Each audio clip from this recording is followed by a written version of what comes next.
दोस्तों कैसे हैं। आशा करता हूँ आप सभी अच्छे होंगे और आपकी तैयारी अच्छे से चल रही होगी। दोस्तों आज फ्री क्लास आईएएस की फ्री क्लास के क्रम में आज ये आपकी 15वीं क्लास है। 14 क्लास इससे पहले हो चुकी हैं। जो लोग नए जुड़े हैं वो और भी क्लासेस जो हो चुकी हैं वो इसी वीडियो के डिस्क्रिप्शन बॉक्स में, और जो 14 क्लास हो चुकी हैं उनकी प्लेलिस्ट दी हुई है, वो वहाँ से जाके क्लिक करके पूरी एक साथ वीडियो आ जाएगी 14 क्लास की, वहाँ से कर सकते हैं। ठीक है, चलिए देखिए यहाँ पे फ्री क्लासेस उन बच्चों के लिए की जा रही हैं जो बच्चे यूपीएससी की तैयारी घर बैठे करना चाहते हैं, पैसों के अभाव में, नोट्स बुक्स इस तरह के अभाव में नहीं कर पाते हैं। तो हम उनके लिए लेकर आए हैं फ्री क्लासेस जो यहाँ पे लगातार चल रही हैं, और इसी क्रम में आपको यहाँ पे फ्री में बुक्स और मटेरियल आपको मुहैया कराई जाएंगी, प्रोवाइड कराई जाएंगी, आपको दी जाएंगी, जो कि आपको हमारे टेलीग्राम चैनल पर लगातार मिल रही होंगी और यहाँ पे और अपलोड करी जाएंगी। जो टेलीग्राम चैनल है हमारा वो इसी वीडियो के डिस्क्रिप्शन बॉक्स में दिया गया है, उसकी लिंक उस पर जाइए, क्लिक करिए, वहाँ पे हमारे टेलीग्राम चैनल पर आप सीधा पहुँच जाएंगे। और टेलीग्राम चैनल ज्वाइन करते आपको जो सारी बुक्स हैं, क्या क्या कुछ बुक्स जो इंपॉर्टेंट पढ़ी जानी चाहिए वो वहाँ की उसकी पीडीएफ आपको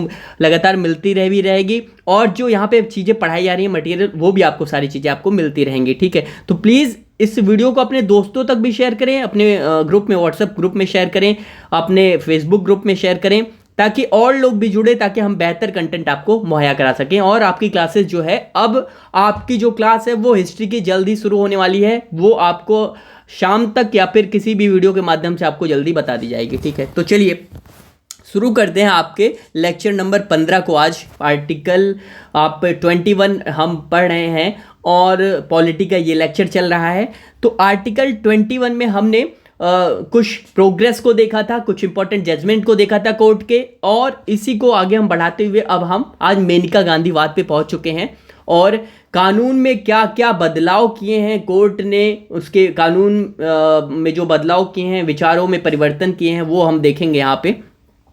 ठीक है, तो हम यहाँ पे मोटे तौर पर आर्टिकल 21, और आज हम आर्टिकल 21 को समाप्त कर लेंगे। ठीक है, आर्टिकल 21 को आज हम समाप्त कर लेंगे। ठीक है, देखिए जो आर्टिकल 21 के तहत, देखिए विधि द्वारा, देखिए हेडिंग हम कुछ ऐसे डालते हैं, देखिए कानून विधि द्वारा। अब जिन लोगों ने नहीं पढ़ा है पिछली क्लासेस, वो पिछली क्लासेस एक बार देख लेंगे ताकि आगे की क्लासेस समझ में आएंगी। ठीक है, तो विधि द्वारा स्थापित प्रक्रिया के विचार में परिवर्तन, मतलब विधि द्वारा स्थापित प्रक्रिया के विचार में परिवर्तन, यानी कि कुछ जो कानून बने, कानूनों में किस प्रकार से परिवर्तन किया गया, कानून के विचारों में जो परिवर्तन किया गया वो कैसे कैसे हुए, क्या क्या प्रोग्रेस हुआ, वो अब हम देखते हैं। देखिए मेनका गांधीवाद। अब मेनका गांधीवाद में सुप्रीम कोर्ट ने, हमारे उच्चतम न्यायालय ने, हमारे सर्वोच्च न्यायालय ने विधि द्वारा स्थापित प्रक्रिया में कुछ परिवर्तन कर दिए। बात को समझे, मेनका गांधीवाद।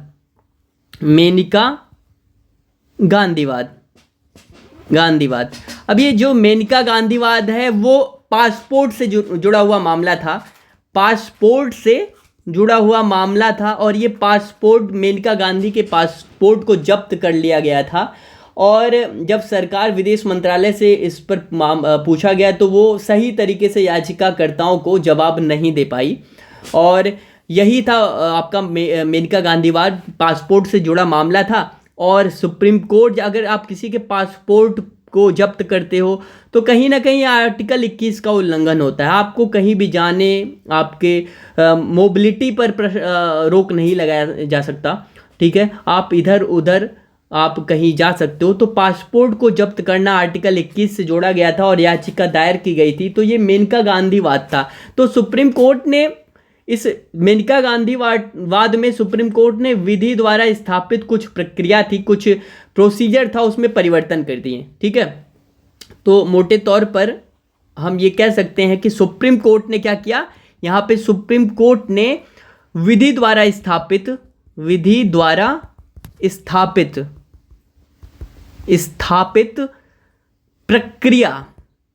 प्रक्रिया में परिवर्तन कर दिया।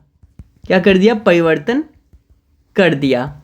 अब ये क्या था, सुप्रीम कोर्ट ने देखिए कहा, सुप्रीम कोर्ट ने कहा, अब देखिए जो मैं यहाँ पे लिख रहा हूँ आपको ओरली भी बोल रहा हूँ, वो प्लीज़ अपने शब्दों में लिखते चलें। जब आप समझ जाए जो मैं समझाने की कोशिश कर रहा हूँ तो अपने नोट्स बनाते चलें। अगर अपने नोट्स नहीं बनाते चलेंगे तो भैया ये बहुत फिर वही है कि एक ऐसी दवा आप खा रहे हो जो क्षणिक रूप से आपको आराम देगी। आपको वही दवाई खानी चाहिए जो लंबे समय तक आपको आराम दे और आपको जो बीमारी आपकी है वो जड़ से ख़त्म कर दे। तो भैया अगर आप सिर्फ सुन रहे हो और लिख नहीं रहे हो, अपने नोट्स नहीं बना रहे हो, तो वही है कि आप ऐसी दवा ले रहे हो कि जो क्षणिक रूप से आराम देगी।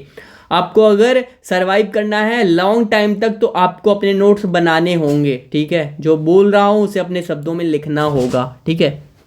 तो कहाँ थे हम कि सुप्रीम कोर्ट ने क्या किया मेनका गांधीवाद में कि विधि द्वारा स्थापित प्रक्रिया, यानी कि जो विधि द्वारा जो रूल्स बनाए गए थे उनमें रूल्स में कुछ परिवर्तन किए। और सुप्रीम कोर्ट न्यायालय ने यह माना कि भैया जो विधायिका को विधि के निर्माण का अधिकार है। बात को समझे, सुप्रीम कोर्ट ने कहा जो हमारी विधायिका है एक मिनट, जो हमारी विधायिका है, विधायिका को विधि के निर्माण का अधिकार है। ये क्या किया सुप्रीम कोर्ट ने, क्या है एससी ने माना, क्या माना कि विधायिका जो हमारी उसे कानून बनाने का अधिकार है। लेकिन फिर कहा वहीं, लेकिन सुप्रीम कोर्ट ने कहा इस पे आगे कहा कि लेकिन विधायिका द्वारा, कहा लेकिन विधायिका द्वारा निर्मित विधि मनमानी या फिर अतार्किक नहीं होनी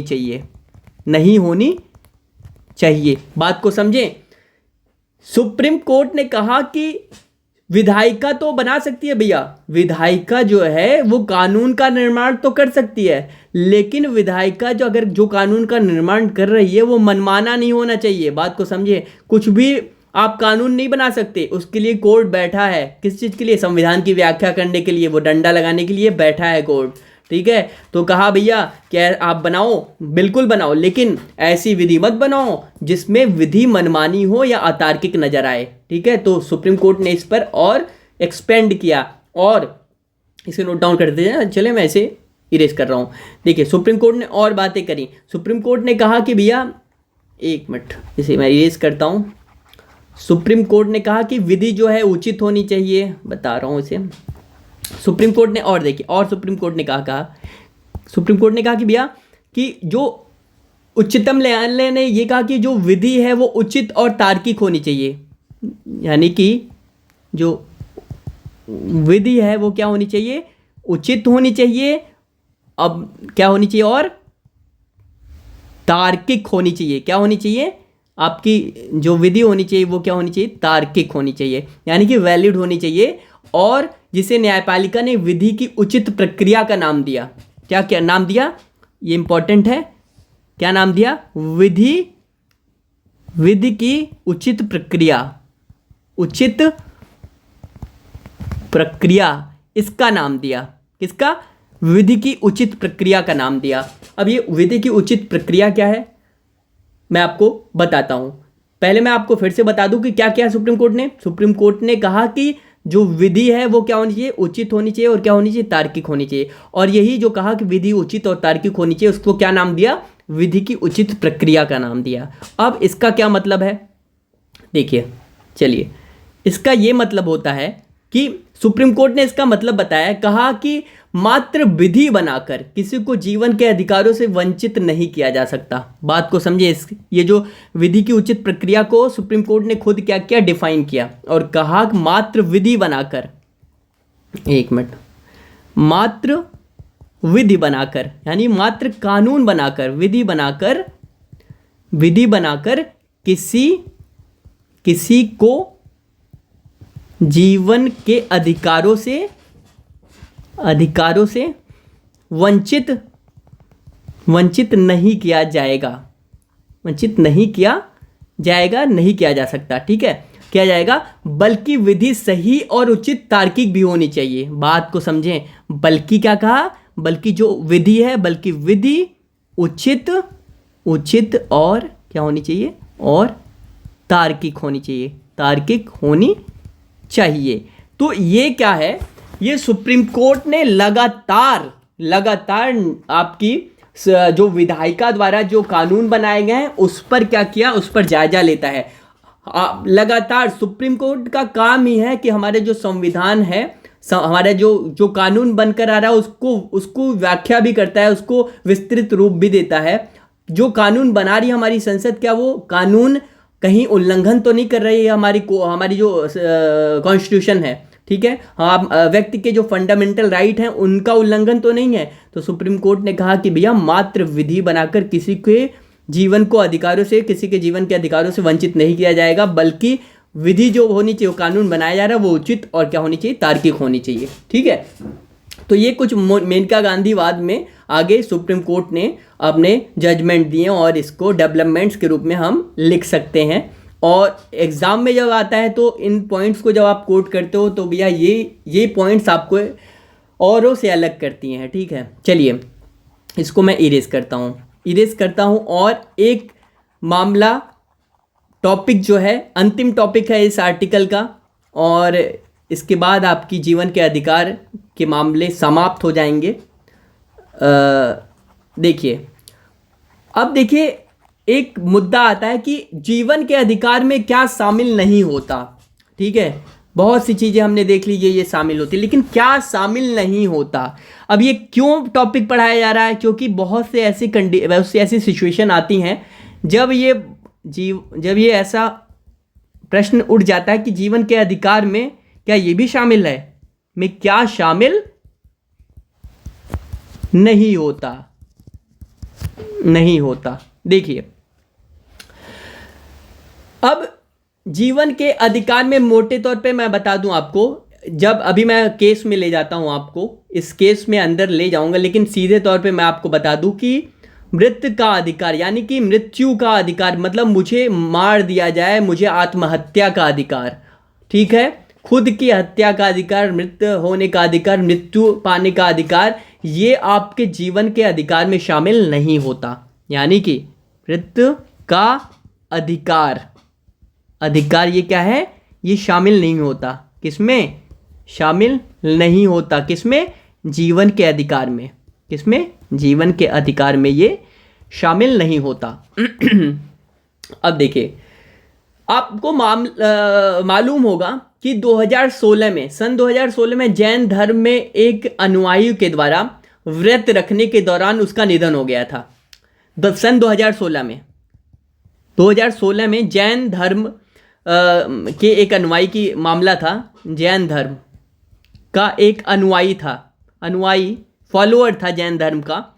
तो जैन धर्म का एक अनुयायी था, उसने व्रत रखा। ठीक है, व्रत रखा और व्रत कुछ तपस्वी टाइप का था। तो इस दौरान उसकी क्या होगी,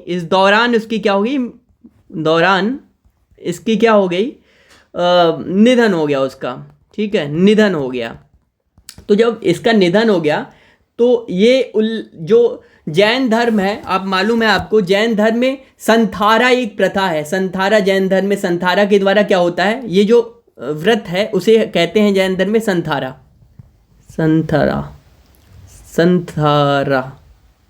ठीक है, इसको नोट डाउन कर लें। तो जैन धर्म में ये एक टाइप का व्रत है। अब इस व्रत में जो है, इस व्रत में ये होता है कि व्यक्ति स्वैच्छिक रूप में अपने प्राणों का परित्याग देता है। इस व्रत में आप आगे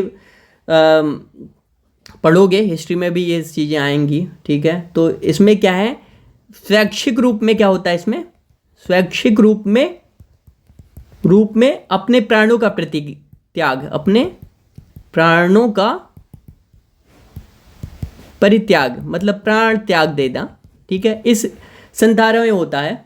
तो ये जैन धर्म का मामला था और जिसे राजस्थान उच्च न्यायालय के द्वारा आत्महत्या कहा गया।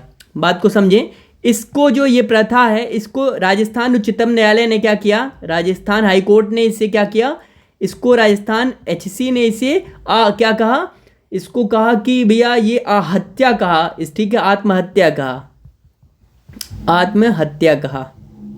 हत्या कहा। जो भारतीय दंड संहिता में दंडनीय अपराध है, ठीक है, आप जानते ही आत्महत्या करना, जैसा कि मैंने पहले ही बताया, आत्महत्या करना क्या है, अपराध है। आप आत्महत्या नहीं कर सकते। अगर आप आत्महत्या की कोशिश भी करते हो और आप बच जाते हो तो आप पर मुकदमा चलाया जाता है, ठीक है। आपको किसी भी प्रकार से ना ही अगले के जीवन लेने का अधिकार है, ना ही अपना जीवन लेने का अधिकार है, यानी अपने जीवन की हत्या करने का अधिकार है, ना किसी अगले की ना अपने। तो ये क्या होता है, ये हमारे इंडियन पिनल कोड के अपराधों की श्रेणी में आता है।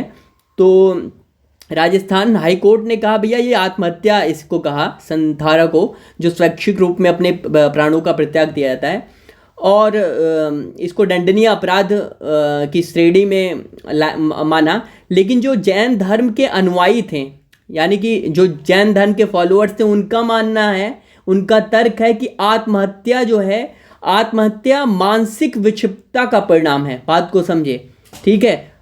देखिए जो ये अब नोट डाउन कर लिए होंगे, मैं इसे इरेज करता हूँ, उसके बाद मैं आगे समझाता हूँ आपको। चलिए, जो जैन धर्म है उनके फॉलोअर्स क्या कहते हैं इस मामले में, वो आप समझिए।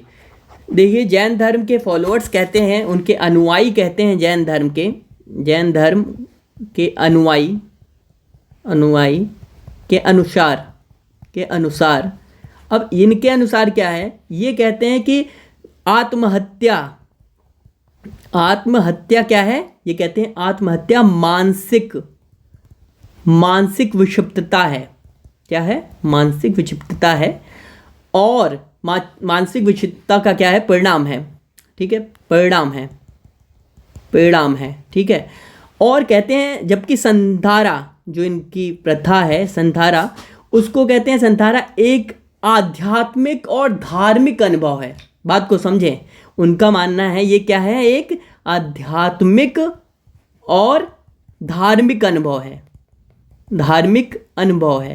अब देखिए, उनका फॉलोअर्स कहते हैं, उनके फॉलोअर्स, जब ये अगर ये ऐसा होता तब तो भैया ये आध्यात्मिक अनुभव और धर्म से जुड़ा मामला होता, तब तो इस पर कोई रोक ही नहीं लगा, हम रूल्स भी नहीं ला सकते। लेकिन नहीं भैया, कहीं आत्महत्या कहीं से भी धर्म से नहीं जोड़ी जा सकती, ठीक है। आत्महत्या कभी भी किसी धर्म से नहीं जोड़ी जा सकती।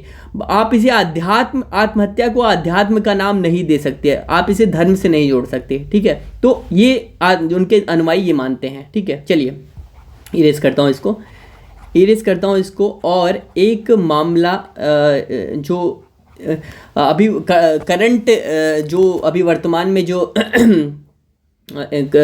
सिचुएशन चल रही है वो बताता हूँ, कि जो वर्तमान में मानव अधिकार कार्यकर्ताओं के द्वारा आत्महत्या को दंडनीय अपराध बनाने के प्रावधानों को परिवर्तित करने की मांग कही जा रही है।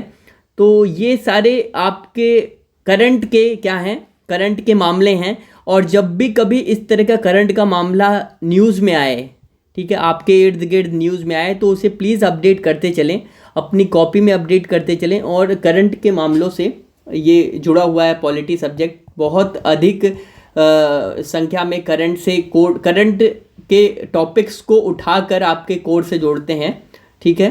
तो उसको अपडेट करते चलें और वहीं से प्रश्न पूछ लिया जाता है, ठीक है। तो भैया ये सारी क्या है आपकी मुद्दे थे आर्टिकल 21 के तहत, ठीक है। अब ये देखिए, ये बॉक्स है, इसमें आप ये देखिए, मेनका गांधीवाद में ही क्या किया गया था, मेनका गांधीवाद में ही इसको आर्टिकल 21 जो हमारा अनुच्छेद 21 है उसको और एक्सपेंड किया गया और विस्तृत किया गया, ठीक है। क्या किया गया, विस्तृत किया गया। और विस्तृत करके क्या कहा गया कि भैया आपका जो राइट टू मेडिकल केयर है, यानी कि क्या, medical care, right to medical care, right to food, मैं लिख देता हूँ, right to medical care, right to food, यानी कि भोजन का अधिकार भी है आपको। राइट टू लिवलीहुड,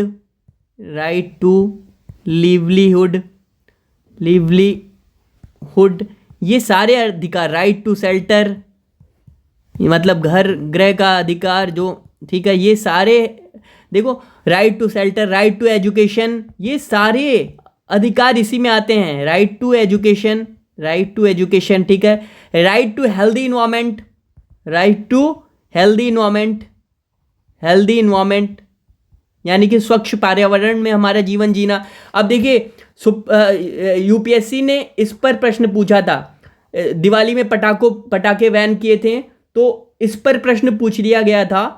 2016 की बात थी शायद, ये 2015 या 16 में इस पर प्रश्न किए गए थे। दिवाली में पटाखों पे बैन किया गया था, तो इस पर प्रश्न किए गए थे। तो वहीं राइट टू प्राइवेसी भी इसी में आता है। तो ये जितने आपके राइट्स दिए गए हैं वो आर्टिकल 21 के अंतर्गत ही आते हैं, ठीक है। तो मैं मान के चलता हूँ कि आर्टिकल 21 को मैंने सारा कुछ यहाँ पे कवर किया, और आर्टिकल 21 अब आपका ऑफिशियल तौर पर समाप्त हो गया यहाँ पे, ठीक है। चलिए इस क्लास को यहीं समाप्त करते हैं, और जीवन जीने के अधिकार के मामले में जब भी कोई करंट इशू आए, करंट अपडेट आए, तो अपने नोट्स में आप इसे ऐड ऑन करते चलें, क्योंकि पॉलिटी एक लगातार अपडेट होने वाला सब्जेक्ट है, तो अपडेट करते रहें। चलिए क्लास को यहीं समाप्त करते हैं, और क्लास अच्छी लग रही है तो प्लीज़ इसे अपने दोस्तों तक शेयर करें, टेलीग्राम पर शेयर करें, फेसबुक पे शेयर करें, आप अपने अन्य ग्रुपों में शेयर करें, ताकि और लोग भी इससे जुड़े, ताकि और हम बेहतर कंटेंट भी प्रोवाइड कर पाएंगे जब अधिक से अधिक लोग जुड़ेंगे। और टेलीग्राम की जो लिंक है हमारे चैनल, वो भी ज्वाइन करें, इंस्टाग्राम पे ज्वाइन करें। ये सारी लिंक इसी वीडियो के डिस्क्रिप्शन बॉक्स में टेलीग्राम और इंस्टाग्राम और अन्य जो आपकी क्लासेस अभी तक हो चुकी हैं वो सारी लिंक इसी वीडियो के डिस्क्रिप्शन बॉक्स में दी हुई हैं। चलिए शेयर करते रहें, धन्यवाद।